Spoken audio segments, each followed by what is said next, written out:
এখন সকাল 8টা বাজে। কর্তামশাই কাজে বেরিয়ে গেছে। তাকে তো সকালের টিফিন, দুপুরের খাবার সব কিছু গুছিয়ে দিলাম, সে নিয়ে বেরিয়ে গেল। আর আজকে কি হয়েছে, আমার না ঘুম থেকে উঠতে দেরি হয়ে গেছে।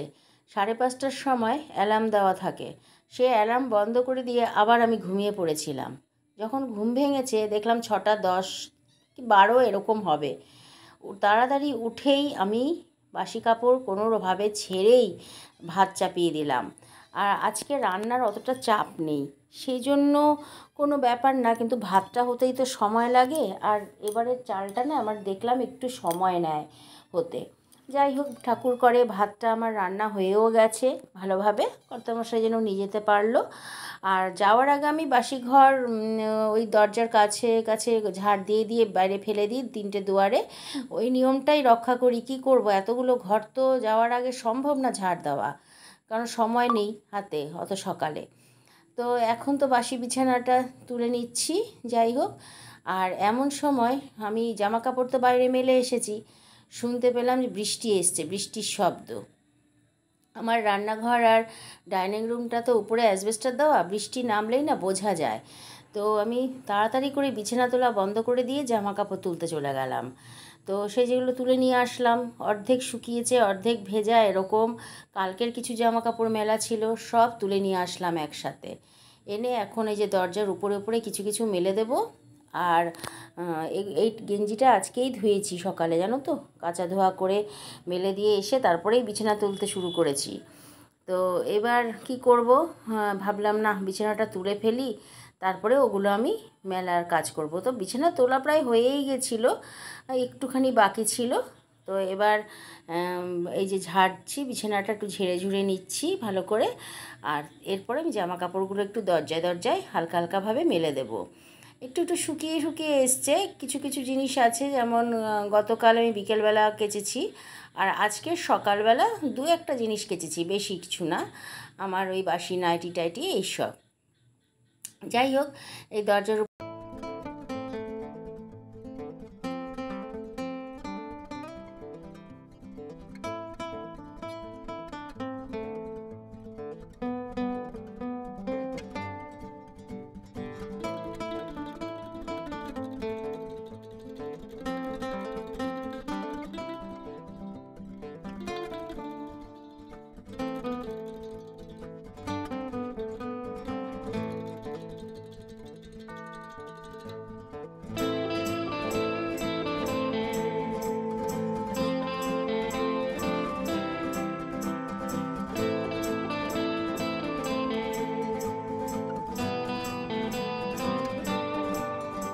আমার অনেক পুরনো ব্লগে হয়তো তোমরা দেখেছো, আমি যখন মেঝের মধ্যে বসি তখন কিভাবে বসি, কতটা যে কষ্টের।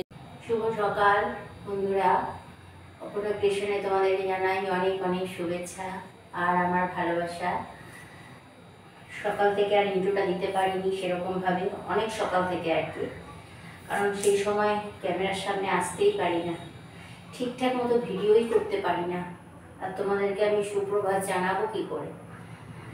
তো কর্তামশাই তো নিয়ে চলে গেল টিফিন, দেখলে তো, ছোলা সেদ্ধ, বাদাম সেদ্ধ, মুড়ি এসব নিয়ে গেল। আর গতকাল একটু কচু শাক করেছিলাম, টক ডাল করেছিলাম, সেই নিয়ে গেল। আর আমাকে গতকাল রাতের বেলা এনে দিয়ে গেছে চিকেন। তো এখন গতকাল রাতে আর করিনি কিচ্ছু, ওই আমাকে বললো যে ওই দিয়ে হয়ে গেছে আমাদের যা যা ছিল, আর বললো যে কচু শাকটা একটু ভালো বাসে খেতে, তো বেশি করে করেছিলাম। এমনি নিরামিষ কচু শাক করেছি, ছোলাও দেইনি, এমনি প্লেন রান্না করেছি, আর টক ডাল তাই নিয়ে গেছে। তো বললো যে রেখে দাও, টক ডাল আর কচু শাক নিয়ে যাবো। ঠিক আছে, তো তাই নিয়ে গেছে। আর আমি এখন চিকেনটা রান্না করব। আর গতকাল পাশের বাড়ির কাকিমা কুমড়োর শাক দিয়েছিল, গতকাল দিয়েছিল, সেটা কেমন হয়ে গেছে আমার, মানে বসে যে কাটবো সে কাটবার সুযোগ পাইনি। আর এ তো এইসব শাক কি দাঁড়িয়ে দাঁড়িয়ে কাটা যায় না, বসলে ভালো করে ছুলে টুলে বেশ আঁশ ছাড়িয়ে কাটা যায়, তাই তো সেই কারণে আজকে বসে বসে করলাম। বাইরে রেখে দিয়েছিলাম ঝুলিয়ে, তারের মধ্যে কাপড় মেলার তারে ঝুলিয়ে রেখেছিলাম শাকটাকে, বেশ টাটকা ছিল। বেলা হলে পরে রোদ উঠে গেছে, আমি ঘরে নিয়ে এসেছি, এবং নেতিয়ে গেছে। তো যাই হোক, গাছের জিনিস।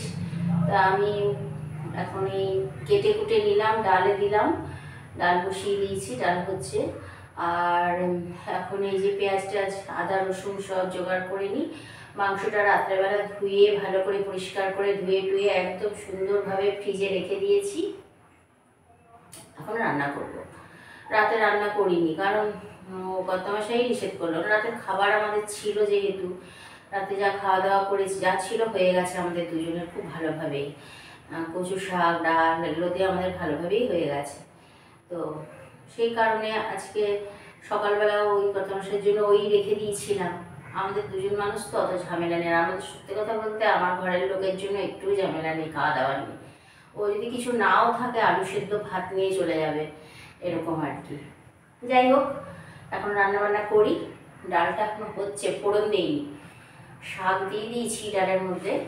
তো এখন আমাকে একটু উঠতে হবে কেন, একটু দেখতে হবে ডালটা কত দূর হলো। কারণ বসে গিয়েছিলাম, আমি ভাবলাম যে কাটতে শুরু করি, তো চিন্তা করলাম না, ডালটা একেবারে নামিয়ে তারপরে ফোড়ন দিয়ে বা বন্ধ করে রেখে এসে করতে হবে। একটা কাজ করি, ডালটা বরং বন্ধ করে আসি, বন্ধ করে এদিকে জোগাড় করে নিই। আমার ছুরি দিয়ে বসে বসে কাটতে পারি না, আমার ঠিক ভালো লাগে না। আমি এই জন্য বটি দিয়ে নিচেই বসে পড়ি, এরকম পা সোজা করে। কী করবো বলো, যেদিকে সুবিধা হয়। উঠতে খুব কষ্ট।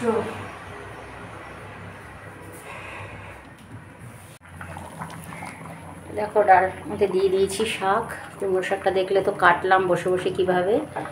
এই যে দিয়ে দিয়েছি মুসুর ডাল, এটা মটর ডাল না, মটর ডাল দেখে বেশি ভালো লাগে। তো এটা মুসুর ডাল, মুসুর ডাল না, কী সব বলছি, মসুর আর মুগ দুটো মিশিয়ে বসিয়েছি। আর না, মুগ ডাল না অনেক জমে গেছে, মুগ ডালটাও তো খেয়ে ফেলতে হবে। মুগ আর মুসুর দুটো মিশিয়ে করেছি। আজকে আমার পুচকিদের জন্য নিয়ে এসেছে মেটে দিয়ে ভাত মেখে দিয়েছি। আর আমার তো মাংস নিয়ে এসছে ঘরে, কালকে রাতে নিয়ে এসছে মাংস, আর ওদের জন্য মেটে নিয়ে এসেছি। কিন্তু মাছ আনা হয়নি, আজকে সময় পাইনি। তো দিয়ে আসি, একটুখানি ভাত রয়েছে, খেয়েছে ওরা সকালবেলা একবার। এখন আবার ভাবলাম এই ভাতটা না মাখা থাকলে নষ্ট হয়ে যাবে, তো দিয়ে দিই। ওই যে এক মহারানী বসে আছে, ওই যে আরেকজন মহারানী আসছে, দিয়ে দিই, নাহলে নষ্ট হয়ে না একদম জল কেটে যায় ভাতটাতে। মাংসটা বের করে নিলাম, ফ্রিজ থেকে বের করেছি, অনেকক্ষণ হয়েছে, মোটামুটি নরম আছে, হ্যাঁ নরম আছে। এখন সব মাখিয়ে একটু ম্যারিনেট করে রাখি, নুন হলুদ তেল সুন্দর করে মাখিয়ে নিই, তারপরে রান্না চাপাই। ঠিক আছে বন্ধুরা, রান্নাবান্না করে নিই বা করতে থাকি, তারপরে তোমাদের সাথে আবার আমি দেখা করব। রান্না করার সময় একদম ভিডিও করতে পারিনি, জানো কি গরম লাগছিল।